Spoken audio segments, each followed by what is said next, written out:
Благодарам, председателе.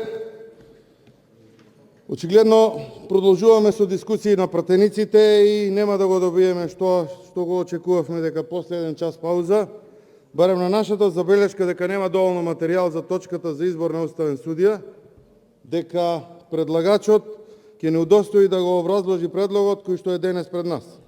Имено во Уставот, во амандман 29, Судскиот совет покрај изборот и разрешувањата на судиите, како и другите надлежности, во став 1 алинеја 4 ја следи и оценува работата на судиите. Па барем да ни одговореа како вие како Судски совет одлучивте да предметниот кандидат биде предлог за уставен судија, по кои критериуми се водевте при нејзиниот избор за кандидат, од кој е предлогот, како дојдовте до тој судија покрај толку судии во државата.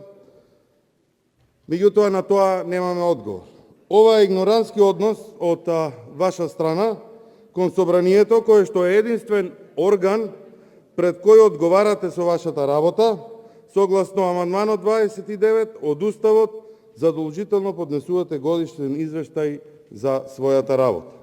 Затоа уште еднаш апелирам да се излезе пред оваа говорница, да го образложите предлогот прво за граѓаните, а потоа и за нас пратениците, и со тоа да докажете дека служите на Уставот, правдата и граѓаните во оваа држава. Меѓутоа, очигледно залудни ми се обидите, ќе останеме на сето ова кое што сега го кажав и дека нема да имаме дополнително образлагање на самиот предмет на денешната расправа на точката на дневниот ред. Благодарам.